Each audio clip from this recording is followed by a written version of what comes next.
Hello, fabulous friends and fans. Welcome to this special series of videos on natal planets conjunct the nodes and transiting planets conjunct the nodes. Originally, when I created these videos, they ended up being over an hour long, where I went through the sky and talked about each of the planets. Now, what I've done is I've edited these videos down so that you can get right to the information that you want. Look at the exact planet that you want. I want to thank you so much for watching, and thank you especially for the suggestions that you guys give me on the videos that you want to see in the YouTube comments, on Facebook, Twitter, Google+, and of course my website, nadiyashah.com. Please do keep those questions, suggestions, interactions, and positive energy coming.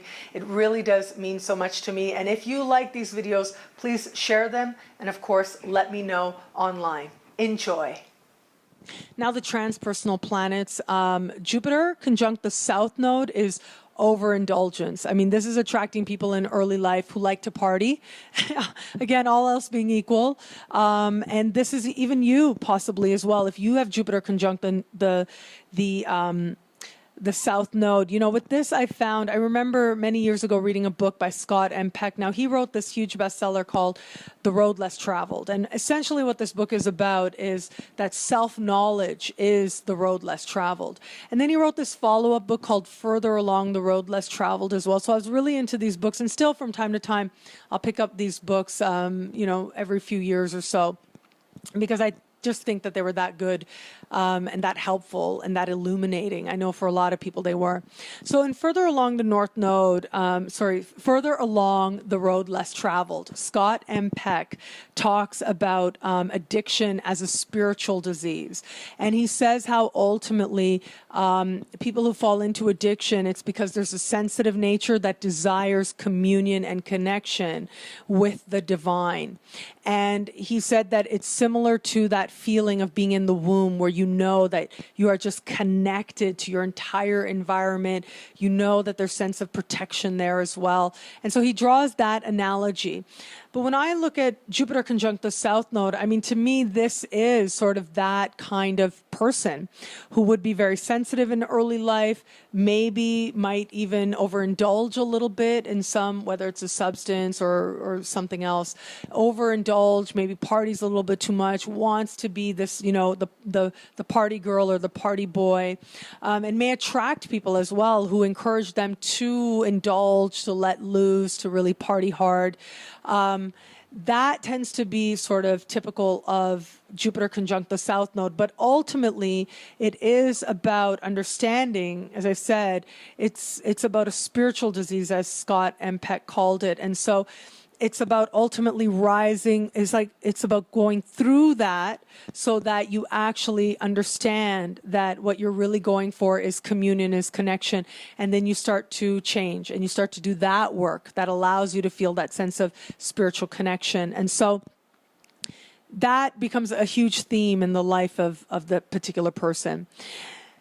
Jupiter conjunct the North Node, this is about attracting mentors, professors, especially in the school environment. These are people, all else being equal. If Jupiter is, you know, difficult in difficult aspects, then that changes things a little bit. However, especially in the later part of life, these people really will attract people of, like, they can be of different cultures. These are also people who will travel quite a bit or will be encouraged, like opportunities to travel are just going to show up.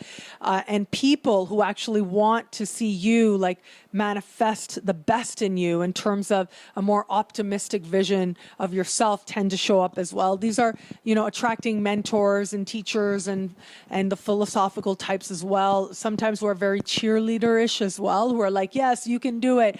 These are types of people that we tend to attract, but also people carrying tangible opportunity for us as well will show up. Opportunity to increase our level of positive energy and practical prosperity, as well as Jupiter is the bestower of gifts. So these are people who can attract a lot of karmic blessings in this life as well, and delivered by people who in some way represent that that energy. of either like sort of the teacher and the philosopher, or the, as it's been called, sort of the wealthy uncle, if you will, might show up at time, whether it's an actual wealthy uncle or it's just sort of the archetype of that. People may show up at times just to give you some karmic gifts, karmic blessings, karmic boost, and then they'll be on their way. It a lot depends on the sign placement as well as to how permanent these people end up being. But this is ultimately about you really cultivating a sense of philosophical appreciation for your life, and also cultivating a sense of positivity and an optimism to your life as well.